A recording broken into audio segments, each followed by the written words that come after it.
श्री कृष्ण और अर्जुन के संवाद का सांख्य योग नामक दूसरा अध्याय। संजय बोले कि पूर्वोक्त प्रकार से करुणा करके व्याप्त और आंसुओं से पूर्ण तथा व्याकुल नेत्रों वाले शोकयुक्त उस अर्जुन के प्रति भगवान मधुसूदन ने यह वचन कहा। हे अर्जुन, तुमको इस विषम स्थल में यह अज्ञान किस हेतु से प्राप्त हुआ? क्योंकि यह न तो श्रेष्ठ पुरुषों से आचरण किया गया है, न स्वर्ग को देने वाला है, न कीर्ति को करने वाला है। इसलिए हे अर्जुन, नपुंसकता को मत प्राप्त हो, यह तेरे योग्य नहीं है। हे परंतप, तुच्छ हृदय की दुर्बलता को त्याग कर युद्ध के लिए खड़ा हो। तब अर्जुन बोले कि हे मधुसूदन, मैं रणभूमि में भीष्म पितामह और द्रोणाचार्य के प्रति किस प्रकार बाणों से युद्ध करूंगा? क्योंकि हे अरिसूदन, वे दोनों ही पूजनीय हैं। इसलिए इन महानुभाव गुरुजनों को न मारकर इस लोक में भिक्षा का अन्न भी भोगना कल्याणकारक समझता हूँ। क्योंकि गुरुजनों को मारकर भी इस लोक में रुधिर से सने हुए और अर्थ और काम रूप भोगों को ही तो भोगूंगा। और हम लोग यह भी नहीं जानते कि हमारे लिए क्या करना श्रेष्ठ है, अथवा यह भी नहीं जानते कि हम जीतेंगे या हमको वे जीतेंगे। और जिनको मारकर हम जीना भी नहीं चाहते, वे ही धृतराष्ट्र पुत्र हमारे सामने खड़े हैं। इसलिए कायरता रूप दोष करके उपहत हुए स्वभाव वाला और धर्म के विषय में मोहित चित हुआ मैं आपसे पूछता हूँ, जो कुछ निश्चय किया हुआ कल्याणकारक साधन हो वह मेरे लिए कहिए। क्योंकि मैं आपका शिष्य हूँ, इसलिए आपके शरण हुए मेरे को शिक्षा दीजिए। क्योंकि भूमि में निष्कंटक धन धान्य संपन्न राज्य को और देवताओं के स्वामीपने को प्राप्त होकर भी मैं उस उपाय को नहीं देखता हूँ जो कि मेरी इंद्रियों के सुखाने वाले शोक को दूर कर सके। संजय बोले, हे राजन, निद्रा को जीतने वाले अर्जुन अंतर्यामी श्री कृष्ण महाराज के प्रति इस प्रकार कहकर फिर श्री गोविंद भगवान से युद्ध नहीं करूँगा, ऐसे स्पष्ट कहकर चुप हो गए। उसके उपरांत हे भरतवंशी धृतराष्ट्र, अंतर्यामी श्री कृष्ण महाराज ने दोनों सेनाओं के बीच में उस शोकयुक्त अर्जुन को हंसते हुए से यह वचन कहे।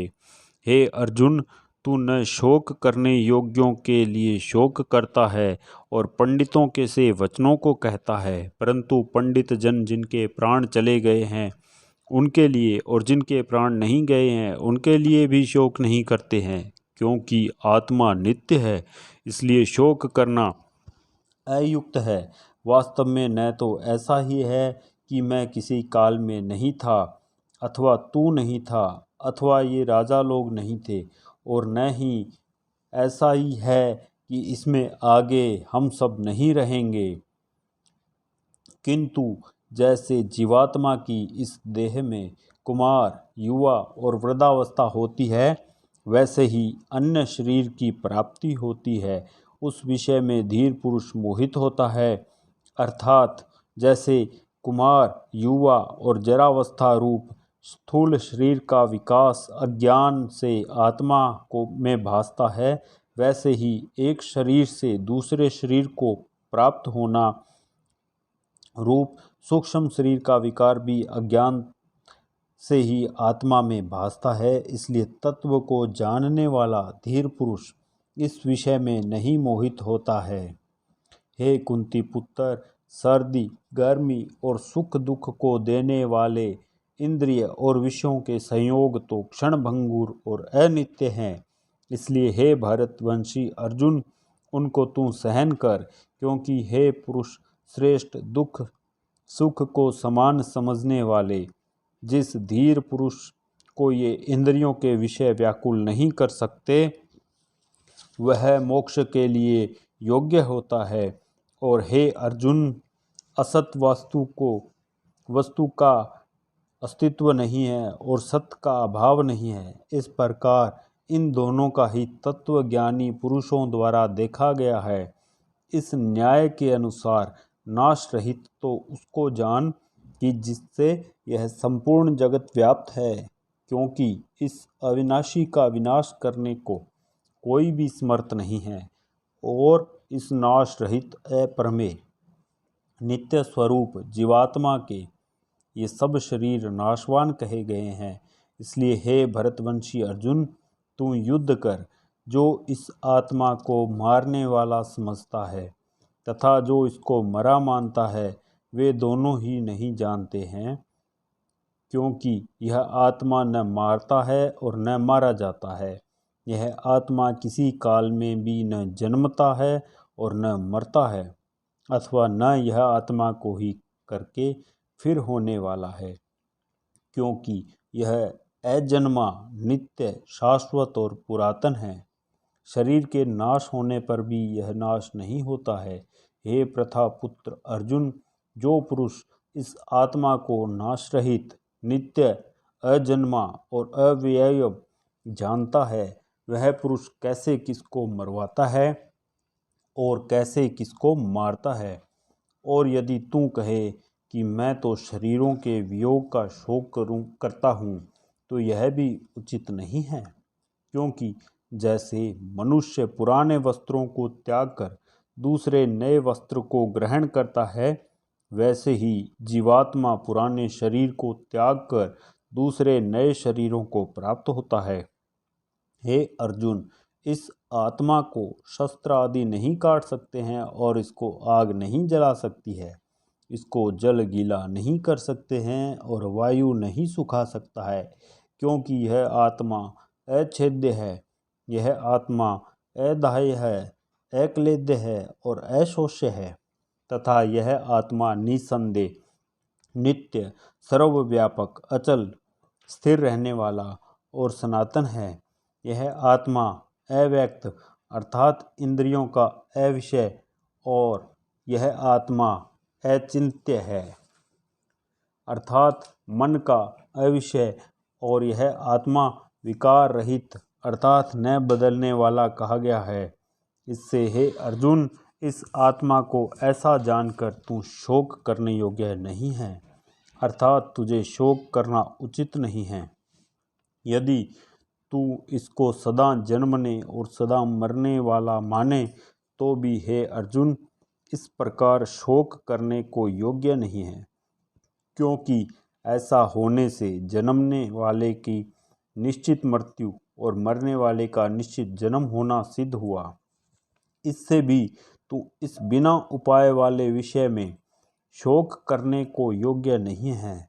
यह भीष्म आदि के शरीर मायामय होने से अनित्य है।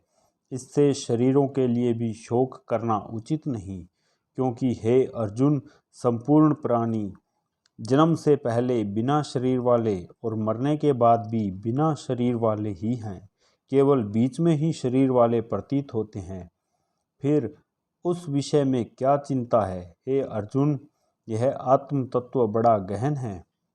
इसलिए कोई महापुरुष ही इस आत्मा को आश्चर्य की ज्यों देखता है और वैसे ही दूसरा कोई महापुरुष ही आश्चर्य की ज्यों इसके तत्व को कहता है, और दूसरा कोई ही इस आत्मा को आश्चर्य की ज्यों सुनता है, और कोई सुनकर भी इस आत्मा को नहीं जानता। हे अर्जुन, यह आत्मा सबको शरीर में सदा ही अवध्य है। इसलिए संपूर्ण भूत प्राणियों के लिए तू शोक करने को योग्य नहीं है, और अपने धर्म को देखकर भी तू भय करने को योग्य नहीं है, क्योंकि धर्मयुक्त युद्ध से बढ़कर दूसरा कोई कल्याणकारक कर्तव्य क्षत्रिय के लिए नहीं है। हे पार्थ, अपने आप प्राप्त हुए और खुले हुए स्वर्ग के द्वार रूप इस प्रकार के युद्ध को भाग्यवान क्षत्रिय लोग ही पाते हैं, और यदि तू इस धर्मयुक्त संग्राम को नहीं करेगा तो स्वधर्म को और कीर्ति को खोकर ही पाप को प्राप्त होगा, और सब लोग तेरी बहुत काल तक रहने वाली अपकीर्ति को भी कथन करेंगे, और वह अपकीर्ति माननीय पुरुष के लिए मरण से भी अधिक बुरी होती है। और जिनके तुम बहुत माननीय होकर भी अब तुच्छता को प्राप्त होगा, वे महारथी लोग तुझे भय के कारण युद्ध से उपराम हुआ मानेंगे और तेरे वैरी लोग तेरे सामर्थ्य की निंदा करते हुए बहुत से न कहने योग्य वचनों को कहेंगे। फिर उससे अधिक दुख क्या होगा? इससे युद्ध करना तेरे लिए सब प्रकार से अच्छा है, क्योंकि या तो मरकर स्वर्ग को प्राप्त होगा अथवा जीतकर पृथ्वी को ही भोगेगा। इससे हे अर्जुन, युद्ध के लिए निश्चय वाला होकर खड़ा हो। यदि तुझे स्वर्ग तथा राज्य की इच्छा न हो तो भी सुख दुख, लाभ हानि और जय पराजय को समान समझकर उसके उपरांत युद्ध के लिए तैयार हो। इस प्रकार युद्ध करने से तू पाप को प्राप्त नहीं होगा। हे पार्थ, यह बुद्धि तेरे लिए ज्ञान योग के विषय में कही गई है और इसी को अब निष्काम कर्म योग के विषय में भी सुन। जिस बुद्धि से युक्त हुआ तू कर्मों के बंधन को अच्छी तरह से नाश करेगा। इस निष्काम कर्म योग में आरंभ का अर्थात बीज का नाश नहीं है और उल्टा फल रूप दोष भी नहीं होता है। इसलिए इस निष्काम कर्म योग रूप धर्म का थोड़ा भी साधन जन्म मृत्यु रूप महान भय से उद्धार कर देता है। हे अर्जुन, इस कल्याण मार्ग में निश्चयात्मक बुद्धि एक ही है और अज्ञानी पुरुषों की बुद्धियां बहुत भेदों वाली अनंत होती है। हे अर्जुन, जो सकामी पुरुष केवल फल श्रुति में प्रीति रखने वाले, स्वर्ग को ही परम श्रेष्ठ मानने वाले, इससे बढ़कर और कुछ नहीं हैं, ऐसे कहने वाले हैं, वे अविवेकी जन्म रूप कर्म फल को देने वाली और भोग तथा ऐश्वर्य की प्राप्ति के लिए बहुत सी क्रियाओं के विस्तार वाली इस प्रकार की जिस दिखाऊ शोभायुक्त वाणी को कहते हैं, उस वाणी द्वारा हरे हुए चित्त वाले तथा भोग और ऐश्वर्य में आसक्ति वाले उन पुरुषों के अंतःकरण में निश्चयात्मक बुद्धि नहीं होती है। हे अर्जुन, सब वेद तीनों गुणों के कार्य रूप संसार को विषय करने वाले अर्थात प्रकाश करने वाले हैं।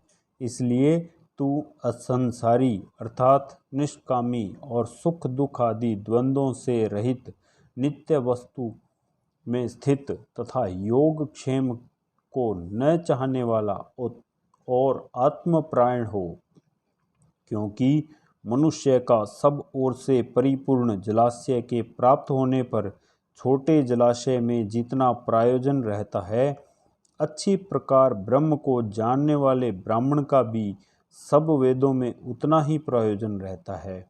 अर्थात जैसे बड़े जलाशय प्राप्त हो जाने पर जल के लिए छोटे जलाशयों की आवश्यकता नहीं होती है, वैसे ही ब्रह्मानंद की प्राप्ति होने पर आनंद के लिए वेदों की आवश्यकता नहीं रहती। इससे तेरा कर्म करने मात्र में भी अधिकार हुए, फल में कभी नहीं, और तू कर्मों के फल की वासना वाला भी मत हो तथा तेरी कर्म न करने में भी प्रीति न होए। हे धनंजय, आसक्ति को त्याग कर तथा सिद्धि और असिद्धि में समान बुद्धि वाला होकर योग में स्थित हुआ कर्मों को कर। यह समत्व भाव ही योग नाम से कहा जाता है। इस समत्व रूप बुद्धि योग से सकाम कर्म अत्यंत तुच्छ है। इसलिए हे धनंजय, समत्व बुद्धि योग का आश्रय ग्रहण कर, क्योंकि फल की वासना वाले अत्यंत दीन है। समत्व बुद्धि युक्त पुरुष पुण्य पाप दोनों को इस लोक में ही त्याग देता है, अर्थात उनसे लिपायमान नहीं होता है। इससे समत्व बुद्धि योग के लिए ही चेष्टा कर। यह समत्व बुद्धि रूप योग ही कर्मों में चतुरता है, अर्थात कर्म बंधन से छूटने का उपाय है, क्योंकि बुद्धि योग युक्त ज्ञानी जन कर्मों से उत्पन्न होने वाले फल को त्याग कर जन्म रूप बंधन से छूटे हुए निर्दोष अर्थात अमृतमय परम पद को प्राप्त होते हैं। हे अर्जुन, जिस काल में तेरी बुद्धि मोहरूप दलदल को बिल्कुल तर जाएगी, तब तू सुनने योग्य और सुने हुए के वैराग्य को प्राप्त होगा। जब तेरी अनेक प्रकार के सिद्धांतों को सुनने से विचलित हुई बुद्धि परमात्मा के स्वरूप में अचल और स्थिर ठहर जाएगी, तब तू समत्व रूप योग को प्राप्त होगा। इस प्रकार भगवान के वचनों को सुनकर अर्जुन ने पूछा, हे केशव, समाधि में स्थित स्थिर बुद्धि वाले पुरुष का क्या लक्षण है और स्थिर बुद्धि पुरुष कैसे बोलता है, कैसे बैठता है, कैसे चलता है। उसके उपरांत श्री कृष्ण महाराज बोले, हे अर्जुन, जिस काल में यह पुरुष मन में स्थित संपूर्ण कामनाओं को त्याग देता है, उस काल में आत्मा से ही आत्मा में संतुष्ट हुआ स्थिर बुद्धि वाला कहा जाता है तथा दुखों की प्राप्ति में उद्वेग रहित है मन जिसका, और सुखों की प्राप्ति दूर हो गई है जिसकी, स्पृहा जिसकी तथा नष्ट हो गए हैं राग भय और क्रोध जिसके, ऐसा मुनि स्थिर बुद्धि कहा जाता है। जो पुरुष सर्वत्र स्नेह रहित हुआ उन शुभ तथा अशुभ वस्तुओं को प्राप्त होकर न प्रसन्न होता है और न द्वेष करता है, उसकी बुद्धि स्थिर है। और कछुआ अपने अंगों को जैसे समेट लेता है, वैसे ही यह पुरुष जब सब ओर से अपनी इंद्रियों के विषयों से समेट लेता है, तब उसकी बुद्धि स्थिर होती है। यद्यपि इंद्रियों के द्वारा विषयों को न ग्रहण करने वाले पुरुष के लिए भी केवल विषय तो निवृत्त हो जाते हैं, परंतु राग नहीं निवृत्त होता है, और इस पुरुष का तो राग भी परमात्मा को साक्षात करके निवृत्त हो जाता है।